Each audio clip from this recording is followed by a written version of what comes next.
Chapter 1. Family. We were on a deserted beach in the Caribbean when I proposed to Marina. Over a picnic of tea and sandwiches, I got down and proposed with a ring made from a little piece of string. I'd just spent 2 months rowing across the Atlantic Ocean and hadn't had time to get to a proper jeweller's, so instead I made a special ring from a little piece of rope on the boat. By the summer, we were married. I couldn't wait to start my own family. But we decided not to rush into parenthood. It would be several years until Marina fell pregnant for the first time. I had never been happier. We waited until the 12-week scan to tell everyone. In anticipation, we invited friends and family over for a party.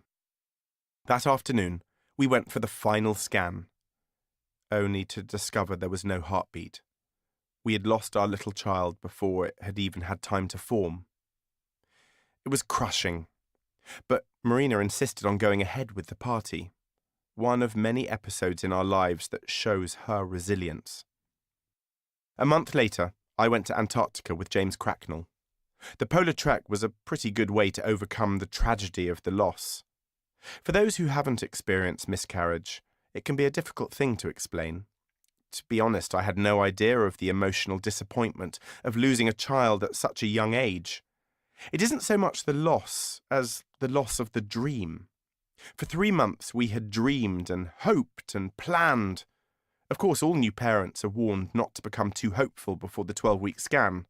But we were intoxicated by happiness and perhaps confident through hopeful arrogance. We'd be fine, we'd assumed. We survived, and of course it made us both stronger. Less than a year later, Marina was pregnant again, and this time she carried to term, until we gave birth to our first child, a little baby boy we called Ludo. Ludo brought such joy and happiness into our lives. Overnight, this little screaming baby became our world. Parenthood can be pretty overwhelming. As dog owners, both Marina and I had been pretty sure we'd find it easy. A dog is, unsurprisingly, very different to a baby. We lived through the fog of broken sleepless nights, and slowly, life became a little easier. What surprised me most was my instinctive spirit to nest and protect. Inadvertently, I found myself being more careful. I worried more and became more risk-averse. I don't know if this is instinctive behaviour or whether it's born from the conventions of society, but I soon found fatherhood to be domineering. Not in a bad way, but in an all-encompassing, all-consuming change to my lifestyle. Ludo became our world. He was our everything. We were dazzled by the beauty of parenthood, and that blinded us temporarily to everything else. Family's always been important to me. I grew up in a tightly knit family, the middle sibling to 2 sisters, living above my father's veterinary clinic. We were close to our extended family too. My parents gently instilled the core values of family life, and it's probably no surprise that we all live within a mile radius of one another in central London. Fortunately for me, my wife is also from a very close family. Perhaps it was part of the attraction for me. As it happens, I probably now spend more time with her parents and sisters than with my own. We spend most weekends with them in their little cottage in Buckinghamshire, and the summer with them in Austria. Whenever I travel, I'm always moved by the intensity of the family dynamic in other parts of the world. Almost every other country places the family at the heart of the nation. Grandparents, aunts, uncles all live together. The very concept of retirement homes or old people's homes is as alien as the concept of not putting family first. In Britain, I think family's a little more insular. For many, it's the tight immediacy of the parents and their children. The wider family is often an afterthought for Christmas or a summer barbecue. The reason I never moved overseas permanently was because of the call of my family. I couldn't bear the thought of being so far from them. To become a parent myself gave me a whole new perspective on life. I now had the parental responsibilities. I had a little child that would rely on me for the next 20 years or so. I was responsible for caring, sharing, and preparing this little boy for life. I had to teach him what was right and what was wrong, what was good and what was bad, love and hate, fear and loss. I was overwhelmed at the incredible burden of responsibility. What if I got it wrong? What if I failed? Can you fail at being a father? No amount of planning or preparation can really prepare you for the magnitude of the journey. You can't press the pause button. You can't change your mind. Fatherhood is an unstoppable expedition into the unknown. Expedition isn't a bad way to describe it. You try to plan and prepare. It involves a whole new routine that often involves sleep deprivation and fear. It's like you enter a new world in which you're never really sure if you're right or wrong. I felt guilty about taking even the shortest overseas assignments, which was at odds with my instinctive desire to feather my nest financially. Money had never been a priority. Of course, it's a powerful enabler, but I've always been happy with simplicity, and the desire to accumulate great wealth has never been an ambition. Overnight, this relaxed attitude changed into a sort of panic. As a freelancer, I had no guarantee of work from one day to the next. The vulnerability of a TV presenter cannot be underestimated. Our value can plunge overnight in the blink of a single scandal or the change of a TV commissioner. Fashions change, and with them, presenters come and go. As Piers Morgan likes to say, 1 minute you're the cock of the walk, the next you're a feather duster. Most of all, I wanted to be a good role model. I admired and still admire both my parents. I'm so proud of their achievements, and part of my own drive has been to make them equally proud. For me to succeed in life feels like success for them as parents. Success isn't always about impressing other people, but how can you ever define success if there's no one to congratulate you? It wasn't long before Marina was pregnant with our second child, Iona.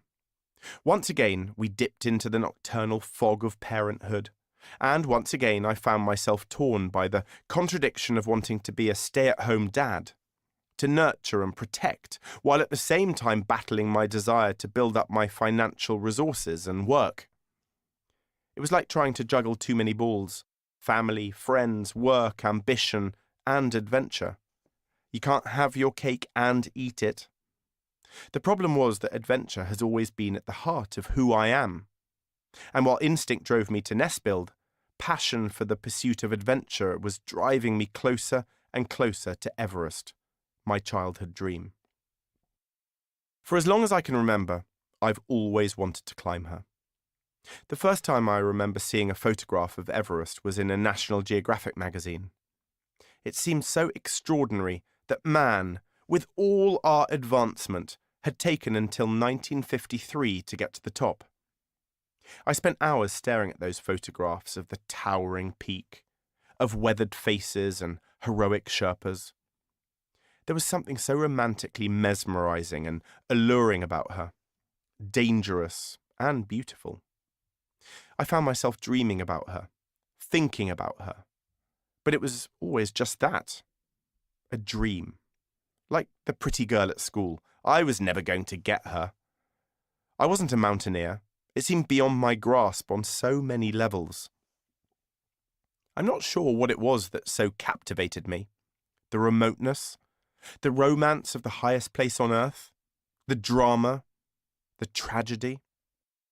She's been at centre stage for so many incredible tales, some heroic, many tragic, plenty unexplained. As a young boy, summiting Everest represented the pinnacle of human endeavour. In my young mind, it was the ultimate achievement. It required grit, strength, bravery, and confidence, none of which I had very much of, which is maybe why it had such magnetism. Here was a mountain that attracted the brave few, the romantics pursuing their standing at the top of the world. Over the years, I'd met plenty of people who'd climbed Everest.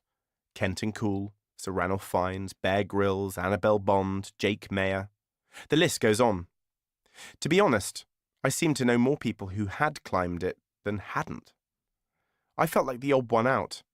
It always made me feel like I'd missed out on this incredible moment, Not in a bagging or ticking off kind of way, but in the pursuit of my dream. Many people are put off by the number of those who've climbed Everest. Nearly 4,000 have had the privilege of standing on the top of the world.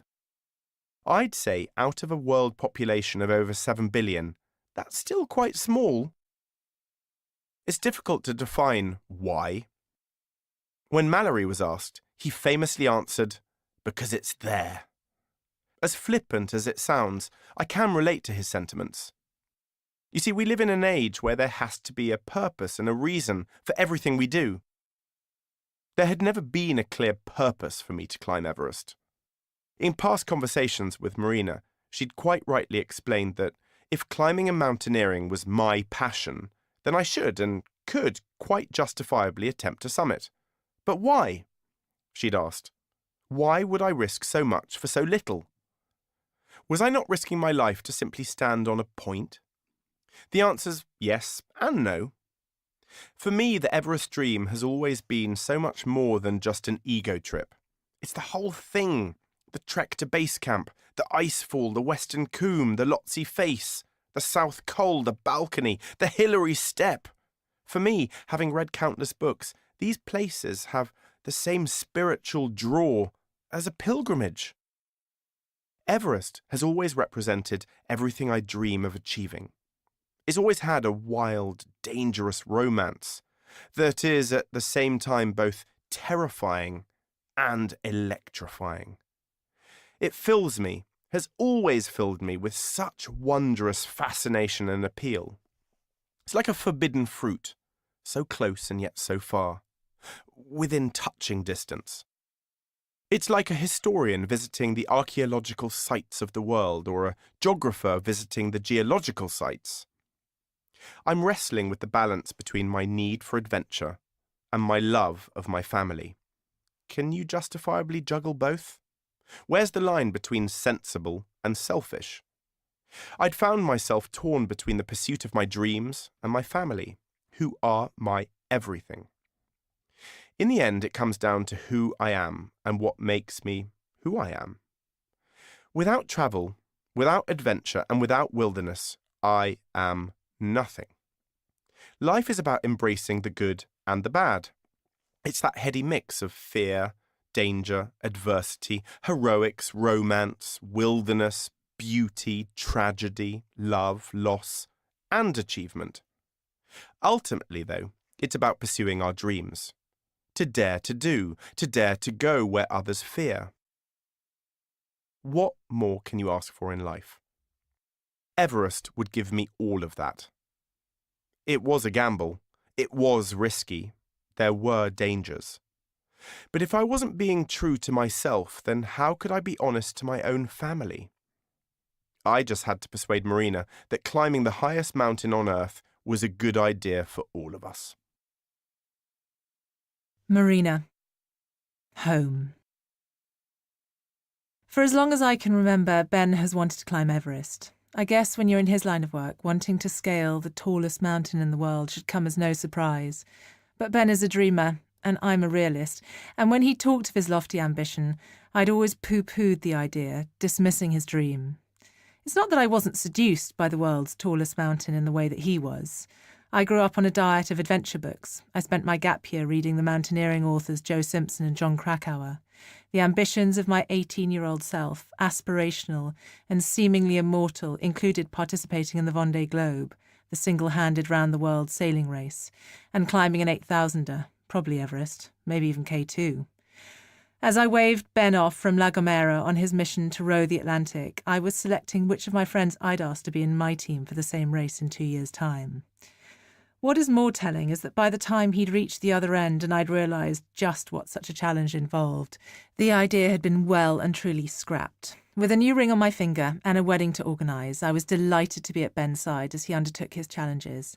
As his wife, I'd have the best seat in the house, but there was no way I was actually going to do them. For Ben, however, actually participating in adventures is part of his DNA. My bold spouse is always on the lookout for a feat that will inspire the nation. When Ben announced he was going to row the Atlantic, everyone looked at me incredulously, not believing you could actually row across an ocean that only the most hardy sail across. In the first few years of our marriage, Ben dabbled with extremes, facing the bitter cold walking to the South Pole and enduring the intense desert conditions walking across the empty quarter. Part of me was hoping that this thirst for adventure would cease as our children started needing him more. I was banking on the fact that he'd never get bored of talking about the life he'd led up until this point, and that I can continue to brush the E idea under the carpet. The first time I knew he was serious was on a Sunday afternoon as we walked across the Chiltern Hills. The lives of new parents tend to revolve around their children, leaving the parents little time for each other. We're at the stage where every conversation is hijacked by an 8-year-old. "But Mummy, won't you get put in prison if you kill that traffic warden? Mummy, what is resting bitch face?" So last year we made a conscious decision to try and have an hour when we walk and talk, just the two of us, every weekend. Since Ben is away for most of the year, the reality is that these walks happen once a month.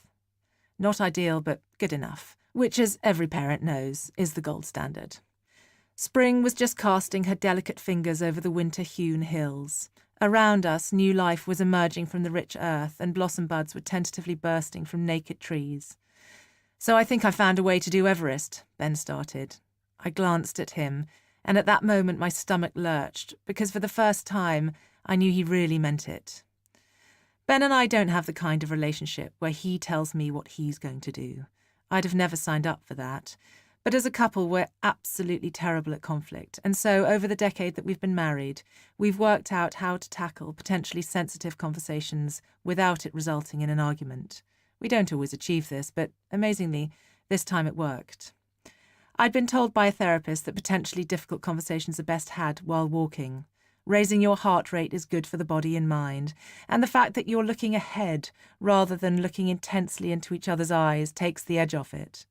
As we dipped into the Hambledon Valley, he told me his plan, that Kenton Cool, the rock star of the climbing world, had agreed to guide him, that he'd found a sponsor so that we didn't have to remortgage our house. He told me about why he'd always wanted to do it, and while he recognised such a feat would always be dangerous, what he was planning to do to mitigate that risk. We returned home, our cheeks red from the chilly spring breeze, the dogs exhausted, and me understanding that Everest was now a reality. There was only ever one contender when it came to who could help us achieve this dream. Kenton Cool. I'd known Kenton for several years after we'd met through a mutual friend, Sir Ranulph Fiennes. He told me that should I ever decide to do some climbing, we should consider teaming up together. 5 years passed before I gave him a call to ask if he would help Victoria and myself with our Everest dreams. Kenton set out a 2-year plan for our Everest attempt. Respect of the mountain and a dedication to the project would ensure we had the best chances of summiting. He wanted to break it up into 3 phases. The first would involve an alpine expedition for Victoria, to give her a feel for the mountains. After all, while I was still a relative novice when it came to mountain climbing, Victoria was a mountaineering virgin. Green. Once she had become familiarized, we would then head to Bolivia for a 3-week training program in the Andes. This would then be followed by more training in the European Alps before the final stage, which would be a pre-Everest expedition to Nepal. Kenton's one of Britain's most respected mountaineers, who's an astonishing 12 summits under his belt. His climbing formula has been tried and tested, so although it would mean a huge amount of time away from family and work, I was committed to the plan. The idea behind the programme was to build up our confidence using crampons, ice axes, ropes and harnesses. By the time we reached Everest, they needed to be second nature. We had to move efficiently and safely. It would also give us a chance to familiarise ourselves with mountain living. Once again, while I had plenty of experience of camping in the wilderness, for Victoria, this would be a whole new experience. Finally, it would also give us 2 years to get to know one another properly, to understand one another and to recognise our behaviours. The idea being that by the time we reached Everest, we would be able to know when something wasn't right. We would understand the nuanced behavioural changes that may be a result of altitude sickness. For someone who's embraced the slow life, I'm actually quite an impatient person, and the 2-year plan was a pretty big commitment. To be honest, it was probably tailored more towards Victoria's inexperience, but we were a team, and I relished the time we spent together. In 2017, tragedy struck our tiny corner of West London. Just a few hundred metres from our house, Grenfell Tower caught alight and took more than 70 lives with her. Some were friends. This tight-knit community was torn apart. It's still hard to think about. We pass the charred remains of that tragic building every day, and we think about those lives lost. It turned our little community upside down. But in those awful days and weeks after the inferno, a team of volunteers from the British Red Cross descended on North Kensington. It was both terrible and beautiful to see the same vehicles I'd seen so often in faraway lands now parked on my own street. When Nepal was devastated by an earthquake back in 2015, the Red Cross had been one of the first aid agencies on the scene. I had long admired the Red Cross and decided that if I was going to climb Mount Everest, it would be in support of their incredible, heroic efforts at home and abroad. The countless volunteers across the world who selflessly dedicate their lives to improving the lives of others is true heroism, way greater than standing on the summit of any mountain. Marina had given the green light. Kenton had agreed to help us prepare for Everest. We had agreed to support the British Red Cross, and Victoria was fully committed to the expedition. Now, all we had to do was learn how to climb.